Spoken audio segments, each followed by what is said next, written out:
thank you so much for the introduction. Thank you so much for the introduction. Today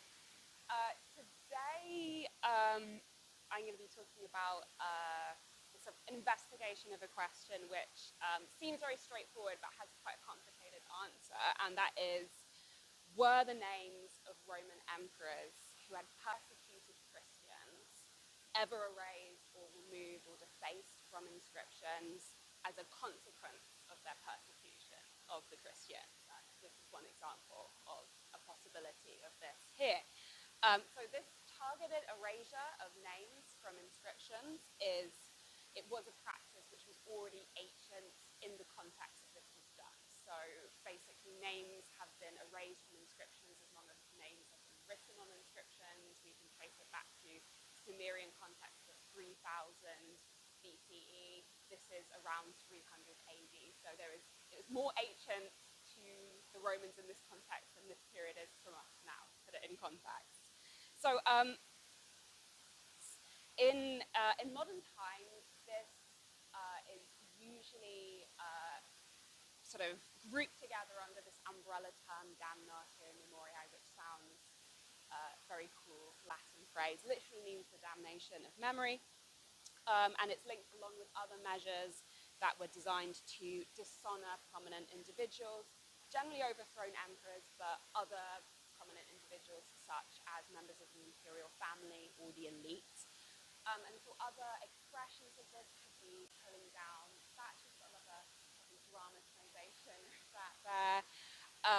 You could deface statues, what's very unusual that painted images survive, but this is one example of that.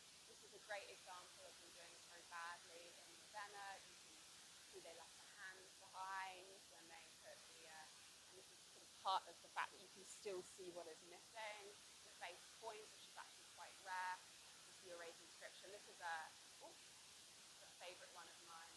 This was squashed originally, and they've unrolled it, which is kind of undoing the issue there. But in some cases, you will find it referring to post-mortem attacks on the body, such as parading around heads and things like this.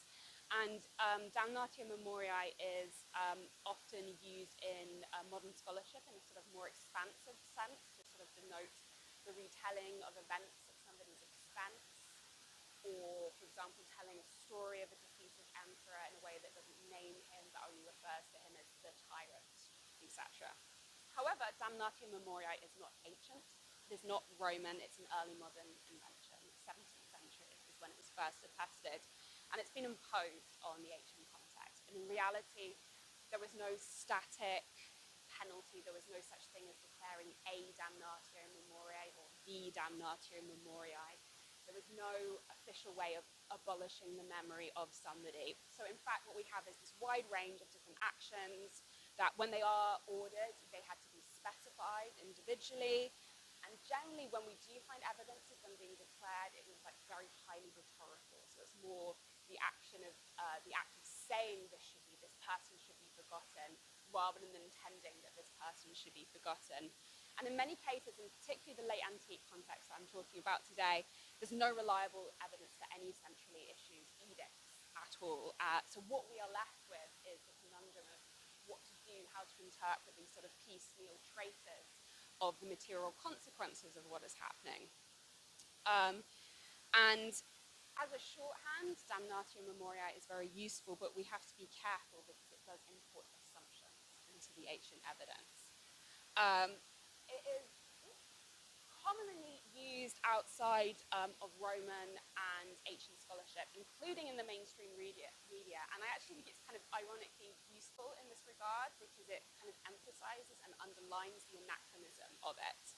So I've, over recent years, seen it applied to the civic debates about commemoration. So, for example, the fates of Confederate statues in North America is one of the places that this has been used. And it actually kind of helps us because it can give us a chance to understand ancient practices, because it gives us the opportunity to kind of get a sense of the complex dynamics at play, which are rarely preserved in ancient contexts. which we tend to treat too simply. The ancient contexts were just as complex as modern contexts in many ways. We just lack the ability to recover them. So one example of this is this. So this was the toppling of the bronze statue of slaver Edward Colston in Bristol during a Black Lives Matter protest demonstration in June 2020. And what occurred to me is if this statue were Roman and if it were pulled out of a harbour in ancient time, having been pulled from its base and covered in graffiti and defaced, if we applied the same values, people will sort of say, oh, this is a result of an official order. This is the result, at least represents the consensus of the community that had rejected it. And of course, we know that neither of these things are true in the modern context. So the authorities didn't intervene when this happened, but local police later said that it was, I quote, an act of criminal damage, and they pressed charges. Home Secretary Priti Patel described it as utterly disgraceful. And this monument had been subject to controversy for decades leading up to this point, with these ongoing debates about whether to remove it, its grade 2 listed, how it might be made compatible and acceptable for 21st century society and values. So really, as a consequence, the toppling of the statue, its destruction, represented a culmination of tensions in a community reacting to events on the global stage rather than consensus of the community. And the long-term future of the statue remains uncertain. And this is a useful, I think this example is useful for the specific body of evidence I'm talking about today, which is inscriptions where the names of persecuted emperors might have been erased for two reasons. Firstly, it raises questions about how confidently we can assign motivation and meaning when we just have the material remains of actions. And this is one of the things that we'll be talking about. And secondly, this is a case where the commemoration of an individual was targeted because that individual represented practices and ideas that were considered by many, but not all, to be incompatible with the society and the physical city in which this monument stood. So in essence, the world had changed. So the transformation of classical cities in the late Roman period is a phenomenon that is well studied, especially how it relates to two balancing factors. So one is the Christianization of Roman society, so how more and more people becoming Christian over time changed the way that they used the environment they lived in. And secondly is this ongoing emphasis on maintaining the classical urban environment, so the basilicas, the colonnaded streets, even the temples, as a sign of a sort of cherished classical situation of what a city should look like, even in a situation where there were increased economic pressures on maintaining these things. And what these studies have shown that is, for example, when we find discussions of the destruction of pagan statues, this is a really popular motif in Christian literary sources of the time. But archaeological evidence demonstrates a much more sort of subtle and carefully controlled practices.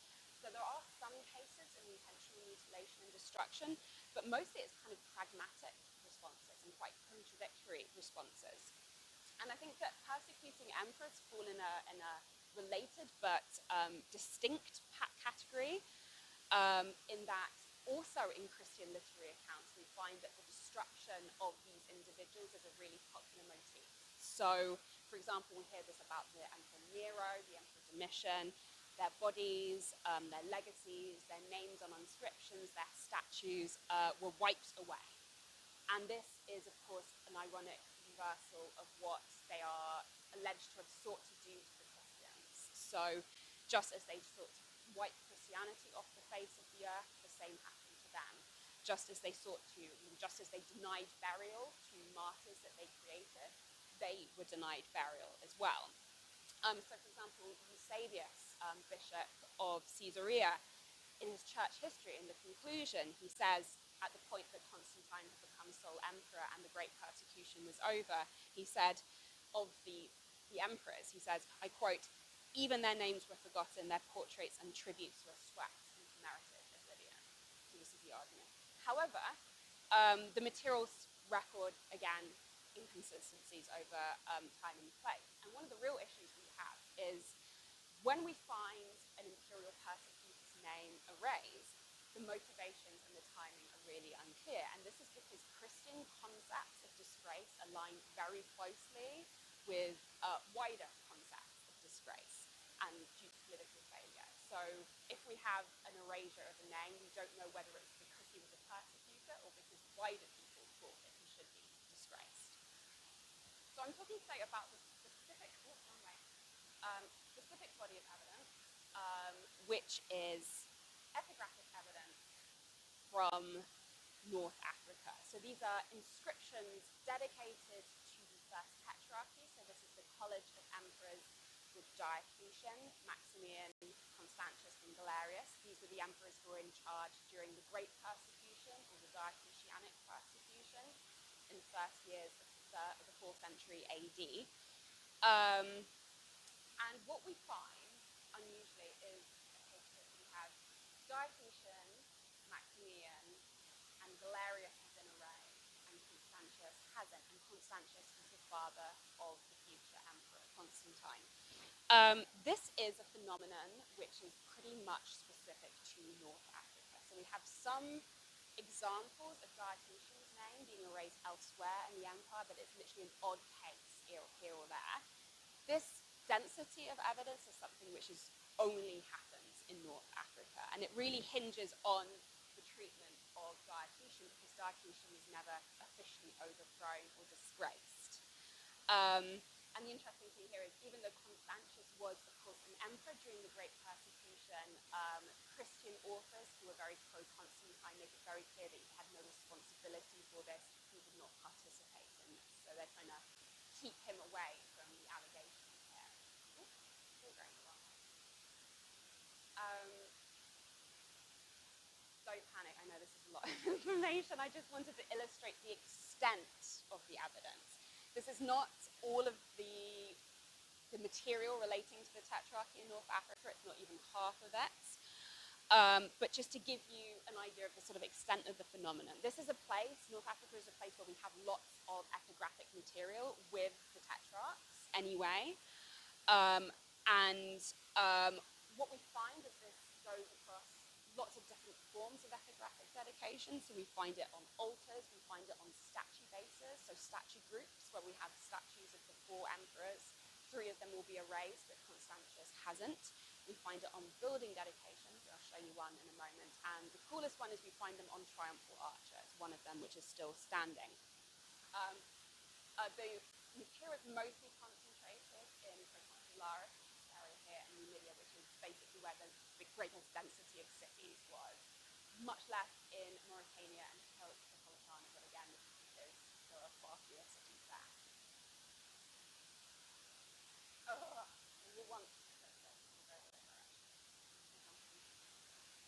There we go. Okay, so this is an example from Madurus, which is there on the border between Proconsularis and Numidia. So previous scholars, such as Paul Lepelli, who wrote in the 70s the big tome on late antique cities in Africa, he's absolutely certain. He's like, Christians did this. This was done by Christians. He's pretty ambiguous about the dating, so he sometimes indicates, he says, oh, it's the time of Constantine, which dates it kind of early, maybe the 330s. Sometimes he indicates it might be a later date, such as later in the 4th century. What is really interesting is when he uses these examples of erasures to say something about the socio-religious environment of a city. So he will say, this erasure shows the considerable influence of Christianity in this city at this time. And in this case, so this city is in Madurus, we know from other epigraphic evidence and from the writings of Augustine that this kind of gets a reputation for being a bastion of paganism until the end of the 4th century. And he actually comments in this case, oh, it's really unusual that they're erased because this place was a bastion of paganism. So why are they erasing the names of the persecutors? So it's kind of like a litmus test for the religious climate of the city. More recently, it's been Oxford University's last statues of antiquity talk about this. of more hesitant to ascribe a date, so they sort of say unknown date by Christians who remembered his activities as persecutors. Diocletian never suffered secular disgrace. It must have been done by Christians eager to destroy the persecutor. Here we have memory of men associated with paganism. Note the distinction here. Is it because they're a persecutor, or is it because they're associated with paganism? They're not the same thing, and we'll come back to this in a moment. We'll also come back to the zealous Christians in a moment. So some of the wording, and again by Claude Lepelli, which is used, kind of ascribes the sort of the tone of they imagining what the Christians are like when they are doing this. Possibly by Christians, and Walter sort of said, a Christian damnatio long after the event. So they're relating it to secular damnatio. Today we're going to talk a little bit more about two aspects of this. And what I want to do is sort of add a bit more complexity and nuance than, say, Christians did this at some point, because what it meant to be a Christian was a very multifaceted thing in North Africa in this period. It is, as we'll talk about in a second, quite an othering. It is assuming the kind of behavior that Christians got up to, such as destroying statues or whatever. So firstly, I'm going to lean in for a moment to the idea that Christians did do this, and think about why the erasure of the names of persecutors might have been a meaningful thing for Christians to even do, or at least view erasures of names. And then secondly, I want to see what ideas emerge if we pay more attention to the physical context of these. If we look at the ways in which these have been executed, and then think about what this tells us, what this might tell us about who is responsible and why. So, North Africa.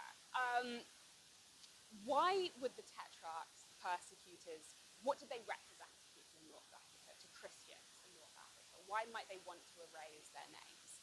So, it's interesting to lean into the specificity of the experience of the Great Persecution in this place. So it was pretty short-lived in North Africa in comparison to other places in the empire. So it was really only concentrated in the years 303 and 304 with the first and the fourth edicts of the Great Persecution. What we don't see is the big renewals of it in the east, like under Maximinus Dio and Galerius. But as has been pointed out, this period of persecution, which came after a long time of peace, was particularly traumatic for African Christians, because they had been kind of lulled into a false sense of security after 50 years at this point of just peaceful interaction with their fellow citizens and with the imperial authorities. And this led to this intense cultivation of the memories of these events over subsequent decades. And these conflicting narratives hinged on differential responses to these edicts. So basically, those who had complied when the edicts had not been strictly enforced, and the governor would say, just hand over your scriptures to be burnt, and that will be enough. Those members of the clergy who had done that, and those who had forfeited their life instead of doing that. And this mapped onto a growing rift in Christian communities, which grew from across the 4th century, so what we call Donatism. And it's important to emphasize that no emperors were present in Africa when the persecution was taking place. So this would only be experienced through the public posting of the edicts, through the receipt of the edicts, their interpretation by governors and local municipal magistrates.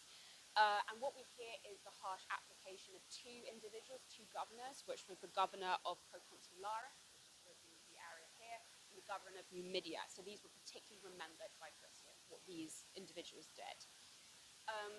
As documents, the edicts were dated, and any local documentation which took place as a result of some legal proceedings would also have been dated. And in this period, things were dated by the consuls of the year, and Diocletian and Maximian were the consuls of both 303 and 304. And this meant that the promulgation of the edicts would have been experienced in a way which was particularly tied to Diocletian and Maximian.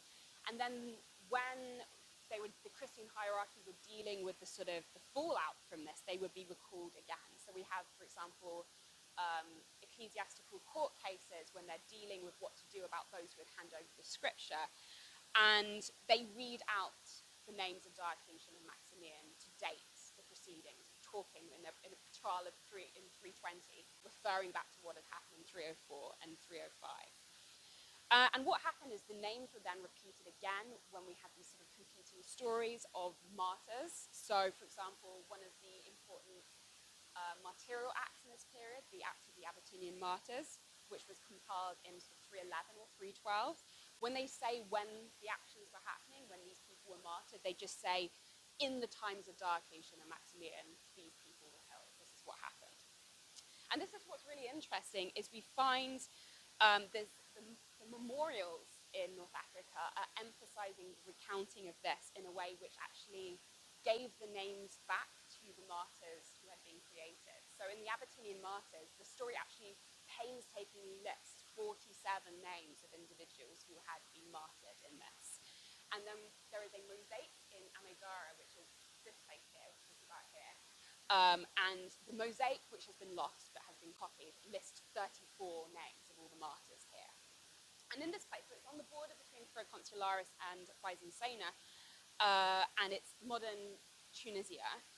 And this cult developed in the Eastern necropolis, which is explicitly tied to Diocletian and Maximian.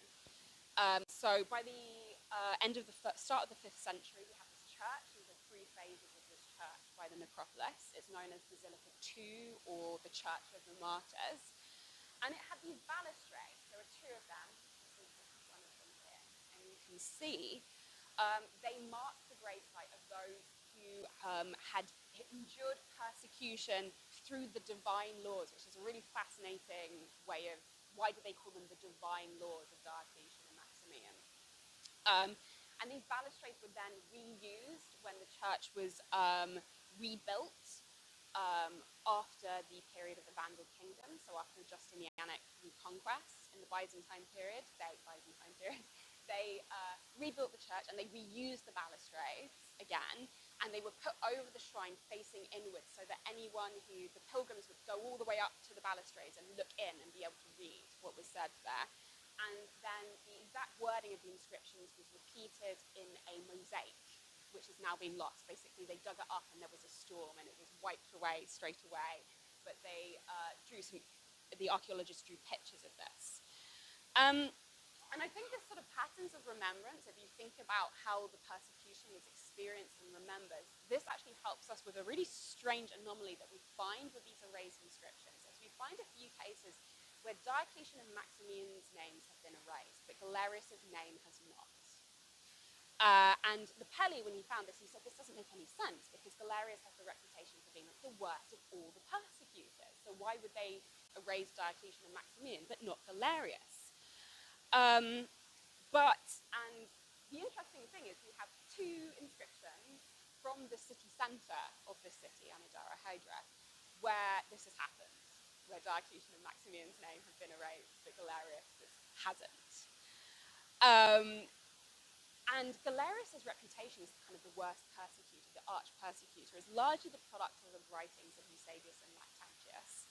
And they had a really distorted outlook that focused on the Eastern Empire. So Eusebius, Palestine, for Lactantius, mainly the city of Nicomedia. But this is the opposite side of the empire from here. And here in Africa, where only the earliest stages of the persecution were implemented, I think that leaving Galerius' name unerased is a really easy oversight to make, because the persecution was tied to the actions specifically of Diocletian and Maximian. Because the important thing to pay attention to when it comes to an erasure is that it's an act of remembering something, not forgetting something. If something was forgotten, it would have been overlooked and it wouldn't be touched. So the monuments that get modified in this way, particularly after a longer passage of time, were chosen because they hadn't blended into the background. People are seeing these names on monuments and considering them problematic. And the erasures themselves would have been a really memorable performance, because as I'll get onto in a second, a lot of them were up on buildings. So they weren't easy to access, which meant that people would really notice and had to really want to erase them. And a lot of them were erased in ways which drew attention to what had been erased. So they didn't just make it seamless, they drew gouges through things, which drew in the eye. So this is, I think, this paradox that we find in Amidara, where in exactly the same city where Diocletian and Maximian's name have been erased, we find their names being inscribed and re-inscribed again over centuries. And this tells us about these patterns of remembrance. So, thinking a little bit more about the physical environment and the context. So, how are these erasures executed? What might this tell us about agency or these communities more general? We find ourselves in this really difficult position because how do we know that these names were erased? How do we know the reason behind an erasure? How do we know that it wasn't just because they were considered disgraced in more general? And we're faced with these sort of chisel marks on stone, and there's this obvious temptation to just say, oh, Christians did it. And that is an extremely socially large and diverse category. But if we look at the context, we can actually get a little bit more idea about some of the agency here. When it survives, and unfortunately this is an issue here, when it survives in a manner where it's possible to talk about these things, because in many cases a lot of these inscriptions have been lost. Maybe the inscription has partially survived, but the wider monument has been lost. So this is a great example of this. So this is Sebecula, is a city which is not even on the map. To point roughly where it is in modern Tunisia. And it is, I'm thinking about this, which is a triumphal arch. This triumphal arch was set up in the the final years of the 3rd century, and it's dedicated as a triumphal arch, and there's several, we have at least 6 of them for the Tetrarchy in North Africa, and it's honouring the members of the Tetrarch, so Diocletian, Maximian, Constantius, and Galerius. And it is basically, it's the artisan fashion of the town. It straddles the road on the southeastern part of the city, and the inscriptions on this side, so people going into the city could read the inscriptions going into the city. This is what the arch now looks like. It's really difficult to read it. It's really difficult to get it out in photos because it suffered a lot of storm damage in the end of the 19th century. It's been restored on 2 occasions. But enough of the inscription survives to see that the whole of the first line has been cut out with Diocletian and Maximian's name, but preserving their imperial titles, and the names used to be still legible despite the erasure, but Constantius's and Galerius's survive. So that is what the city looks like. I have a bit of an idea of scale. That is where the inscription is. You cannot see it at all. However, it was drawn just before the storm, so we have a better idea of what it looked like. So this is a drawing of Henry Spencer Ashby, visited in the 1880s, and he took obvious care here to transcribe the arch inscription as well as he could. He actually made a bit of a mistake because Galerius, unfortunately, was also called Maximian in antiquity, really confusing, I know, and he's written it like it says, like Constantius the Greatest, but it's actually Maximian's name, or Galerius' name. So that is the erasure of Diocletian, Maximian, and Constantius and Galerius' names remain. So the prominence of this arch in the cityscape, so thankfully there's a donkey there for scale, you get an idea of how large it is. This is a pretty obvious target for anyone who would see these names and would want to disgrace these names. But we really have to emphasize how challenging an erasure this would be to execute. The inscription is, and I fell down a bit of a Google hole here, it would not be, you couldn't get a modern industrial extension ladder that would get up to this inscription. Yes, I did look that up. You would have to have scaffolding to do this. You would have to erect scaffolding. And this is one of the main roads into the city, so it's pretty likely that you would block one of the roads in the city to put scaffolding up to erase this inscription. This would be really disruptive. And it's been made, the point has been made about inscription or interventions into civic space, the erasure of inscriptions in late antiquity in the Eastern Mediterranean, so in Aphrodisias. So these are not clandestine actions of, vandals. It's difficult to see how someone could have done this to an arch if it wasn't done with the knowledge or the consent of at least some of the wealthy curial class, the municipal people who controlled the affairs of the city. This is something which had to be done with their consent and likely resources. And this is one example of 3 erased tetrarchic arches that we have in Africa. It's the only one which is still standing. There's one in Sufes, which is a town which is like 3 kilometers away, and it's pretty intriguing to think that they were erased in response to one another, either one way or another. So we go back to this example that I began with, which is the tearing down the statue of Edward Colston. So Peter Stewart has described what he calls as, I quote, the myth of mindless violence in these literary accounts of iconoclasm. And this is when ancient authors present these actions as carried out by anonymous or angry agents such as a mob. This is a really common literary motif that we find.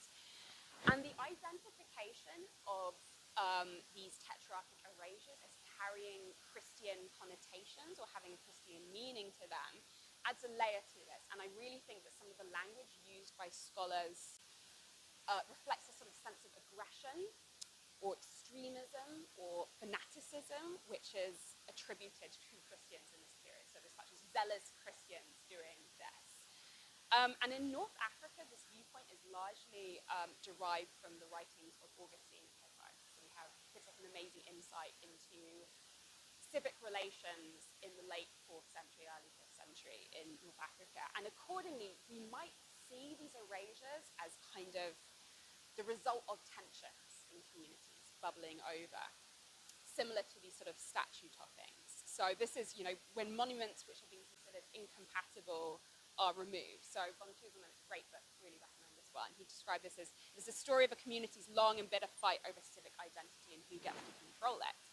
And the writings of Augustine really invite this reading because we have letters written by him to the decurions, to the chief citizens of 2 of the cities where we have multiple erasures of tetrarchic names.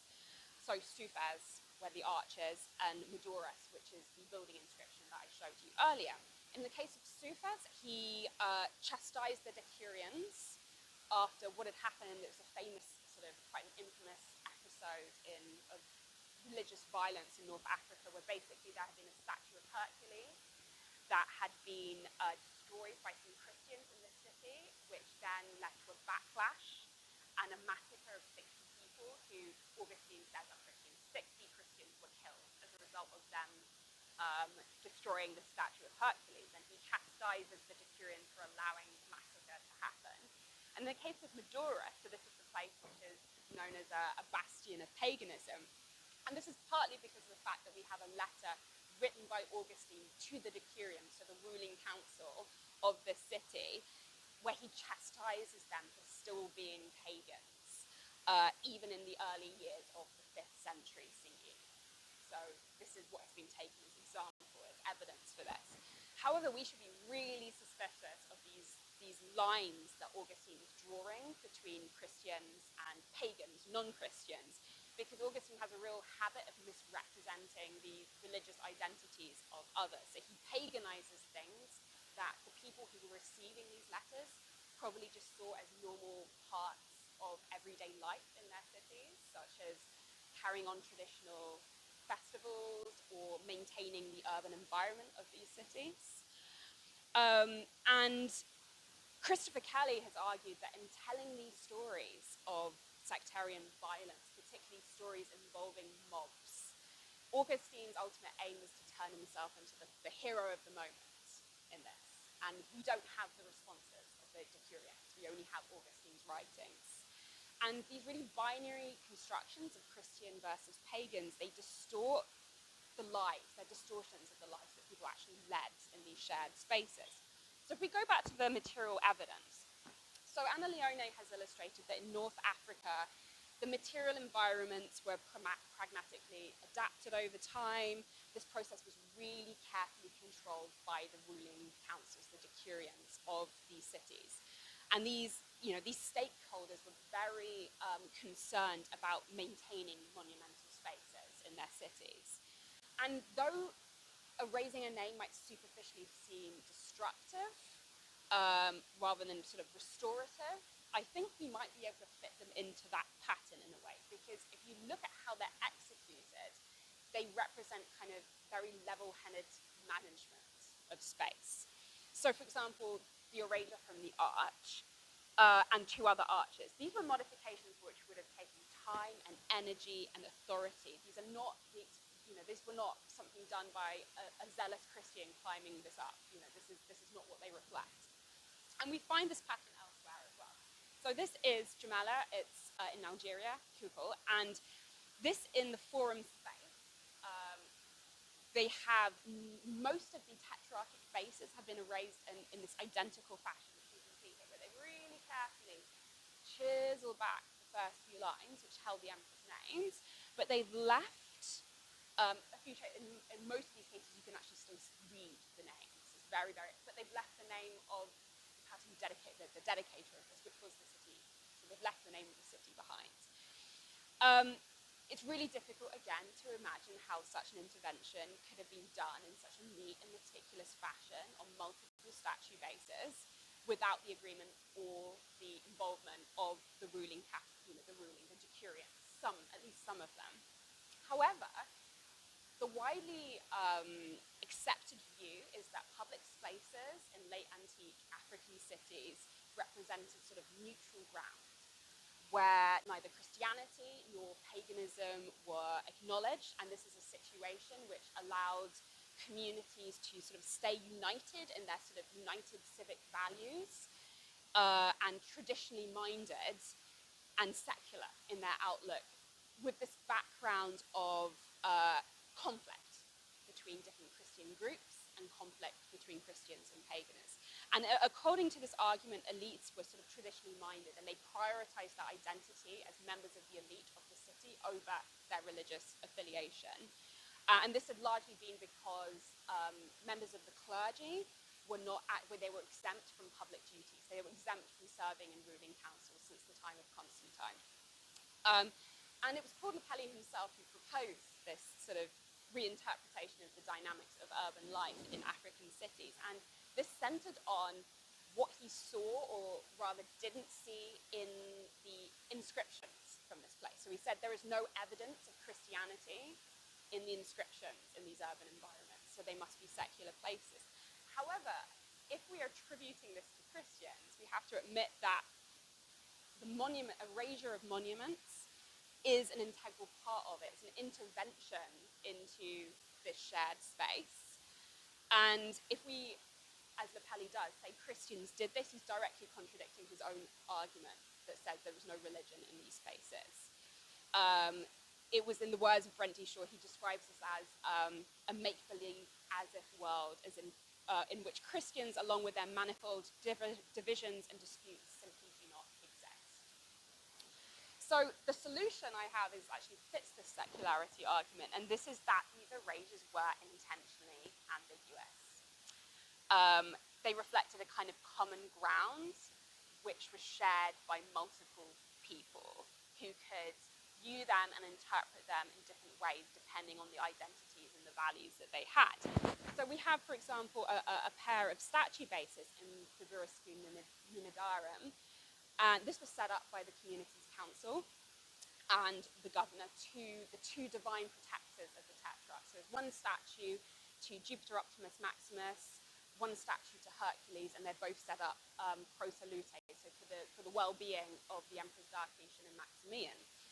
And the interesting thing is the imperial names, Diocletian and Maximian, have been cut out of these bases, but the names of the gods have not. And we find this also in Samigari. So there's 3 of them. This space doesn't survive, so we only have transcription, but this is one you can see the gouges through here. So this is an example where we have 4 bases for the Tetrarchs. So Diocletian's name is cut out of a base to Jupiter Optimus Maximus. Maximian's name has been cut out of a base to his protector Hercules. And Galerius's name has been cut out of a base to Mars. But not only were all of the names of the gods left, the name of the governor, Valerius Florus, has been left. And this is one of the governors who was really loomed large in Christian memories for really vigorously implementing the laws of the Tetrarchs against them.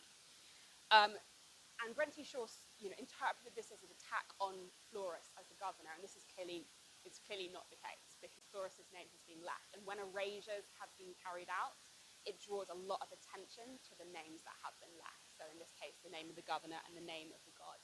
So this clearly the target here is the emperors and no one else.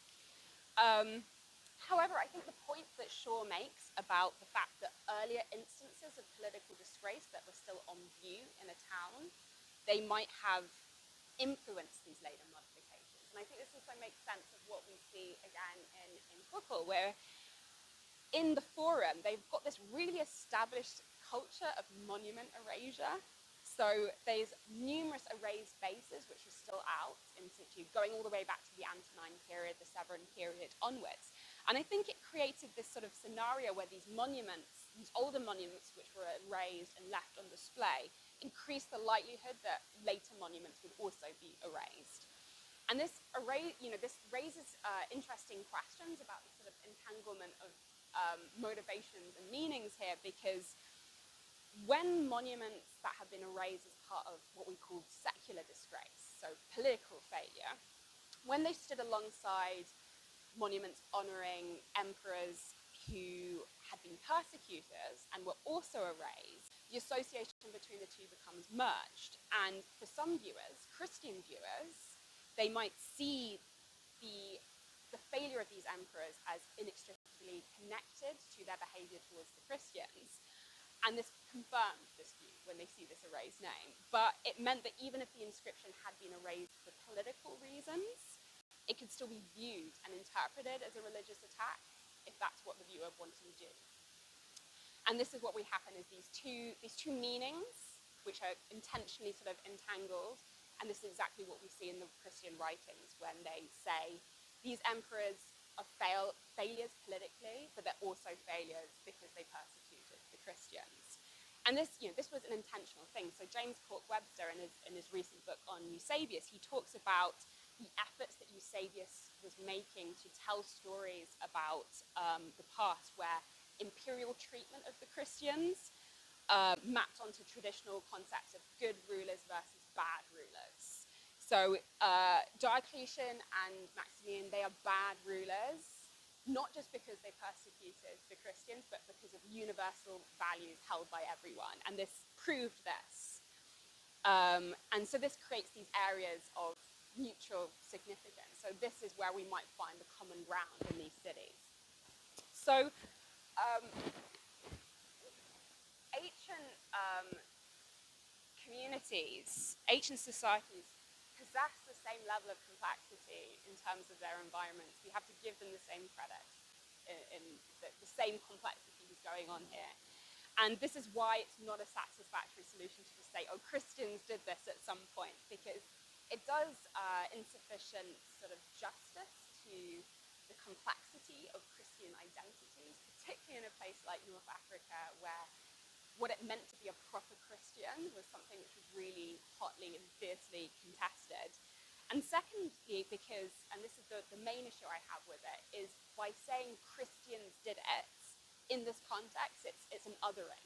We're saying that other people did it. It's casting the people who did this as people who sort of interloped into this community and sort of erased this thing, rather than people who were actually part of their communities and that their motivations were somehow different from other people in that community.